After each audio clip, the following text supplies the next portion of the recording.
Everyone, my name is Celine and आज की इस वीडियो में क्लास 9th का जो चैप्टर है, आप लोगों ने फर्स्ट लेसन नहीं देखा है तो वो जाके आप वॉच कर ले। मैं उसकी डिस्क्रिप्शन में लिंक दे दूंगा और यहाँ पर मैं बोर्ड पे आपको जो भी परिभाषा समझाऊंगा उनकी जो परिभाषा है मैं डिस्क्रिप्शन में दे दूंगा। तो डिस्क्रिप्शन में आपको कैसे देखना है तो मैं आपको बता दूँ। मैंने आपको बताया कि डिस्क्रिप्शन आपको कैसे चेकआउट करना है। तो देखिए, सबसे पहले यहाँ पर एक साइन आता है, इस पर आपको क्लिक करना है। ठीक है, आप कोई भी फ़ोन यूज़ कर रहे हो वहाँ पर इस तरह का साइन आएगा तो आपको यूज़ करना है। जैसे आप वीडियो का बटन दबा देना है और ये होता है सब्सक्राइब का, इसको सब्सक्राइब करके बेल का तो आपको ऑल पर कर देना है और ये आपके फ्रेंड के लिए शेयर करने के लिए रहता है। ठीक है, तो आपको इस पर क्लिक करना है। इस पर क्लिक करोगे तो ये आ गया डिस्क्रिप्शन। ठीक है, इस प्रकार से तो यहीं पर लिखी होगी पूरी डेफिनेशन जो मैंने आपको वीडियो में बताया है। तो ये जो वीडियो है ये तो है लेसन चैप्टर फर्स्ट की, तो आप लोग इसको भी वॉच कर लीजिए। चलते हैं और मैं आपको समझाता हूँ कि पदार्थ जो हैं वो कितने प्रकार के होते हैं और वो जो पदार्थ होते हैं वो शुद्ध भी होते हैं और अशुद्ध भी होते हैं। तो ये सब हम जानेंगे।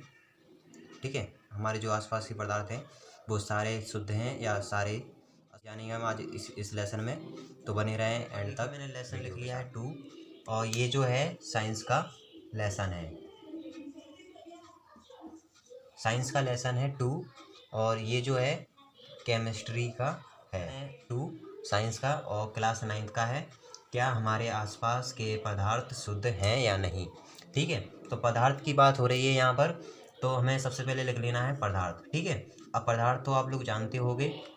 पदार्थ की मैंने आपको डेफिनेशन भी बता दी है फर्स्ट लेसन में। अगर आपने वो लेसन की वीडियो नहीं देखी है तो उसकी मैं लिंक आपको डिस्क्रिप्शन में दे दूंगा। कि जो मैं डेफिनेशन है मैं आपको फिर से रिवीजन करवा देता हूँ। पदार्थ क्या होते हैं। पदार्थ वह होता है जो पदार्थ की वे सभी वस्तुएं जो स्थान घेरती हैं और जिनमें द्रव्यमान होता है तो उन्हें हम बोलते हैं पदार्थ। ठीक है, और पदार्थ जो हैं 2 प्रकार के होते हैं। पहला कौन सा, शुद्ध पदार्थ, और दूसरा यहाँ पर होता है अशुद्ध पदार्थ। तो पहले हम जानेंगे शुद्ध पदार्थ के बारे में। ऐसे पदार्थ जिनमें उपस्थित सभी कण समान रासायनिक प्रकृति के होते हैं। ठीक है, और जिनमें जो एक ही प्रकार के कणों के मिलाकर के बनते हैं, जैसे सोना और कोयला। ठीक है, ये जो हैं एक ही प्रकार के कणों के मिलाने से बनते हैं, तो इन्हीं को बोलते हैं हम शुद्ध पदार्थ। अब ये शुद्ध पदार्थ जो हैं कितने प्रकार के होते हैं, ये 2 प्रकार के होते हैं। पहला होता है यौगिक और दूसरा होता है तत्व। सबसे पहले शुद्ध पदार्थ जो है 2 प्रकार के होते हैं, तत्व और यौगिक। ठीक है, ये मैंने आपको बता दिया है। अब तत्व जो क्या होते हैं मैं आपको वो बताता हूँ। सबसे पहले हम जानते हैं तत्व तो जो होते हैं 3 प्रकार के होते हैं, लेकिन अभी हम तत्व की डेफिनेशन जानेंगे। तो तत्व जो है पदार्थ का मूल रूप है। तत्व जो है पदार्थ का मूल रूप है। इसे किसी रासायनिक अभिक्रिया द्वारा विभाजित नहीं किया जा सकता, मतलब कि अलग नहीं किया जा सकता। उदाहरण में के तौर पर आपको बताता हूँ, जैसे लोहा। ठीक है, लोहा एक क्या है, तत्व है। अब हम लोहा को अलग नहीं कर सकते। तो लोहा को हम किसी भी तत्व या विधि द्वारा, रासायनिक विधि द्वारा अलग नहीं कर सकते। तो देखिए तत्व क्या होते हैं, ये मैंने आपको बता दिया है कि तत्व वह तो सबसे पहला आएगा कि तत्व जो है पदार्थ का मूल रूप है और तत्व को जो है हम किसी भी रासायनिक प्रतिक्रिया द्वारा हम विभाजित नहीं कर सकते हैं। और तत्व कितने प्रकार के होते हैं, 3 प्रकार के होते हैं। कौन कौन से, देखिए सबसे पहले जान लेते हैं। पहला होता है धातु और दूसरा होता है अधातु और तीसरा होता है उपधातु। ठीक है, तत्व जो है हमारे 3 प्रकार के होते हैं। अब आप लोगों ने ये जान लिया है तत्व की डेफिनेशन, और ये 3 प्रकार के होते हैं। तो सबसे पहले हम जानते हैं अब धातु के बारे में। तो धातु जो है, जैसे हुआ लोहा, ठीक है, तो लोहा में जो विद्युत है, इलेक्ट्रॉन है, जो त्यागने और ग्रहण करने की क्षमता होती है, ये होती हैं धातु में। इन्हीं को बोलते हैं हम धातु। अब हम जानते हैं धातु के लक्षण। तो धातु के लक्षण क्या होंगे?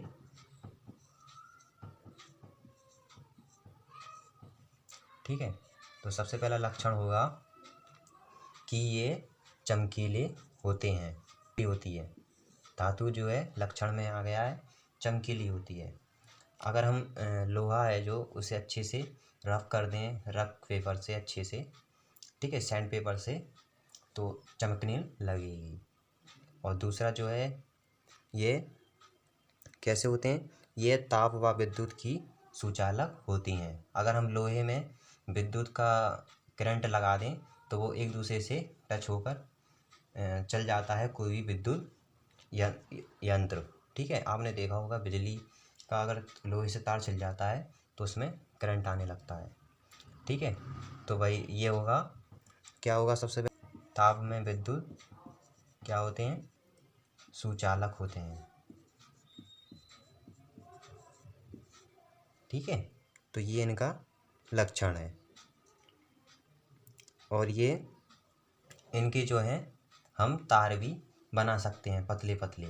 आप लोगों ने धातु के तार जो देखे होंगे, कॉपर के तार देखे होंगे, कितने पतले पतले रहते हैं, ठीक है।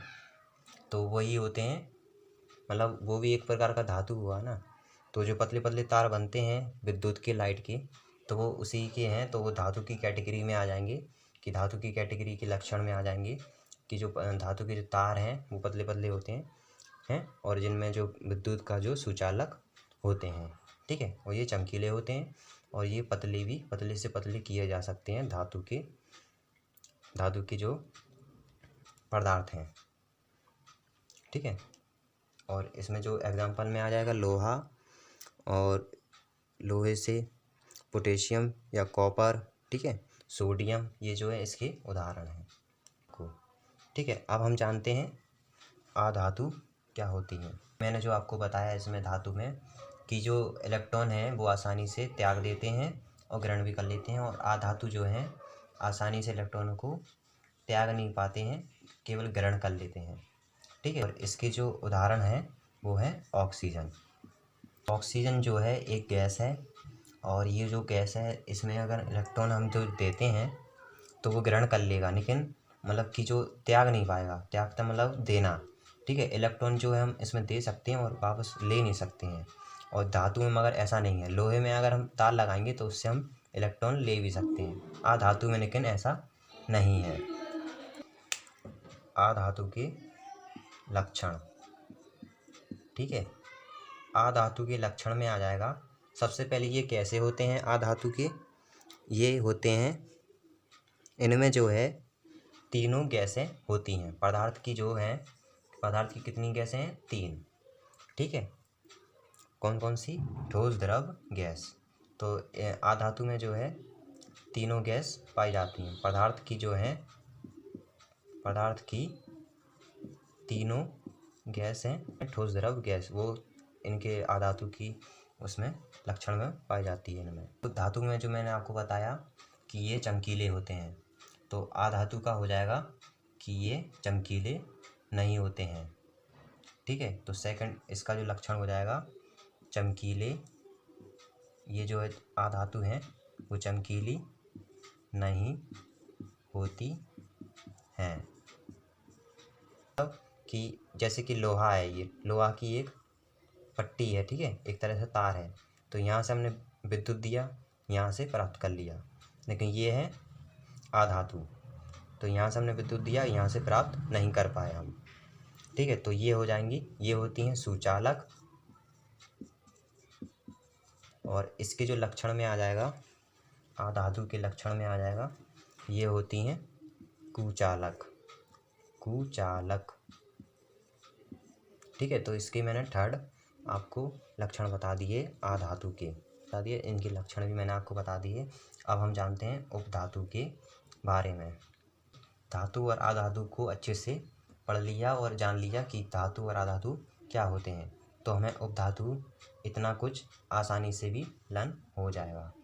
ठीक है, तो कैसे हो जाएगा देखिए, मैं आपको बताता हूँ कि कुछ तत्व जो धातु व अधातु के दोनों गुणों के मिलाने से, इसके जो मैंने आपके लक्षण बताए, इसके लक्षण प्लस और इसके लक्षण, इन दोनों के लक्षण को प्लस करेंगे, दोनों को।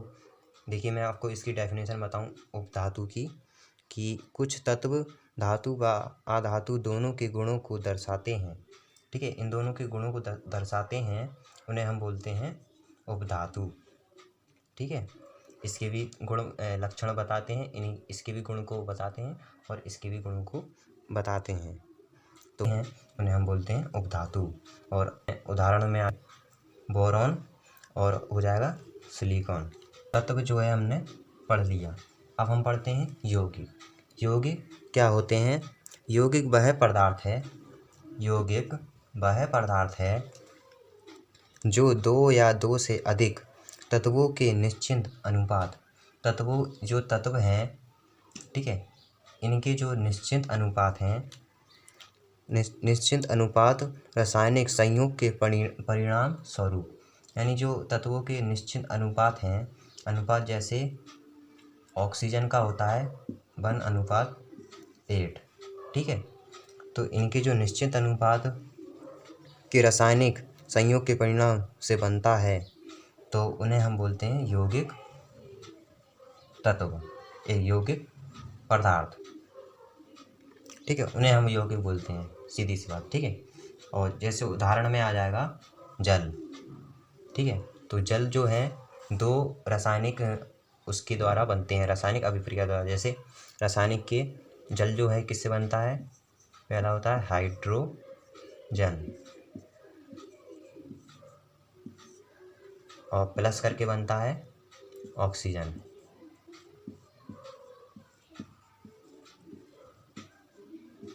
ठीक है, तो जो देखिए यहाँ पर हाइड्रोजन प्लस करके बनता है ऑक्सीजन और फिर जो है जल। ठीक है, फिर जो है जल बनता है बराबर करके। तो जल में जो है क्या दो तत्व होते हैं, वो होते हैं हाइड्रोजन और ऑक्सीजन। ठीक है, तो वही यही होता है यौगिक। तो इसकी डेफिनेशन हो जाएगी वह पदार्थ, ठीक है, वह पदार्थ जो दो या दो से अधिक तत्वों के निश्चित अनुपातों रासायनिक संयोग के परिणाम स्वरूप से बनता है, उन्हें हम बोलते हैं यौगिक। अब हम पढ़ते हैं अशुद्ध पदार्थ। अशुद्ध पदार्थ जो हैं दो प्रकार के होते हैं। तो पहला कौन सा होता है? सममांगी मिश्रण। ठीक है, अशुद्ध पदार्थ को हम और क्या बोलते हैं? मिश्रण। ठीक है, अशुद्ध पदार्थ को और हम क्या बोलते हैं? मिश्रण। मिश्रण यानी मिलाकर बनने वाला पदार्थ।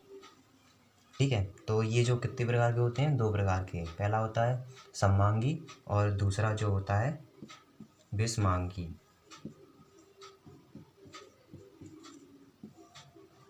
ठीक है, तो हम सबसे पहले पढ़ते हैं सममांगी क्या होते हैं? सममांगी होते हैं ऐसा मिश्रण। ठीक है, यहाँ पर देखिए हम मिश्रण को लगा रहे हैं क्योंकि जो इसी का पार्ट्स है सममांगी, और हम जो डेफिनेशन लिख रहे हैं तो वो लिख रहे हैं सममांगी। तो हम सममांगी में मिश्रण भी बोलेंगे डेफिनेशन में, कि ऐसा मिश्रण जिसमें संगठन जो है एक समान होता है उसे हम बोलते हैं सममांगी। और विषमांगी की डेफिनेशन हो जाएगी ऐसा संगठन जिसमें, देखो, ऐसा मिश्रण जिसमें संगठन एक समान नहीं होता। इसमें जो है एक समान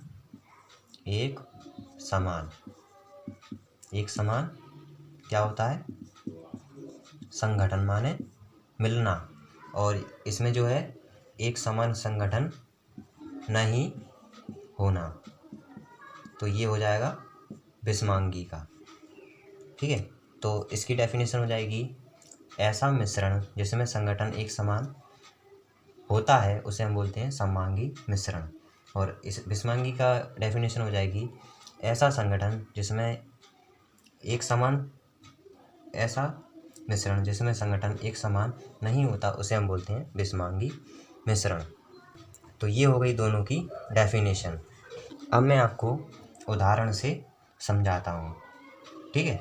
तो सममांगी का उदाहरण हो जाएगा जैसे पानी प्लस दूध।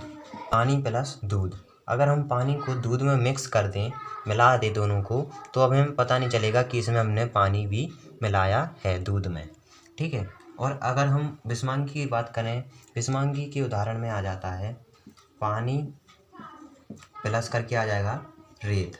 अगर हम पानी में रेत मिला दें तो वो, अगर मिला भी देंगे हम पानी में रेत, तो वो क्लियरली हमें जो दिखने लग जाएगी, तो उसी को हम बोलते हैं विषमांगी। यानी मिलकर जो घोल बनता है उसको हम दिख जाता है। और सीधी सी भाषा में कह सकते हैं कि जैसे कि सममांगी आप कैसे समझ जाओगे कि जब आप घोल करोगे, मिलाओगे, और वहाँ पर आपको दिखने लगेगा कि इसमें जो ये तत्व मिला है, तो हो जाएगा वो विषमांगी। और जिसमें जो आपको तत्व मिलाओगे, दोनों तत्व को मिलाओगे और उसमें आपको नहीं दिखेगा, तो वो हो जाएगा सममांगी, ठीक है। अगर इसमें देखो, इसमें दिखेगा नहीं, पानी प्लस दूध मिला देंगे तो इसमें हमें नहीं दिखेगा कि हमने कितना पानी मिला दिया है।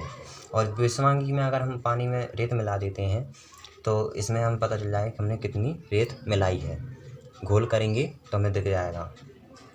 तो यही होता है विषमांगी और सममांगी। तो यही था इस लेसन में टॉपिक्स। तो जो भी टॉपिक्स बनता था मैंने आपको अच्छे से समझा दिया है। आई होप आपको अच्छे से समझ में आ गया होगा। वीडियो अच्छी लगी हो तो लाइक कर देना, एंड चैनल पहली बार तो सब्सक्राइब कर देना, ठीक है। और वीडियो को शेयर करें आपके फ्रेंड के साथ, क्योंकि आपके फ्रेंड का भी अच्छे से जो है रिवीजन हो सके लेसन 2 का। तो चलिए मिलते हैं नेक्स्ट वीडियो में। Thanks for watching video.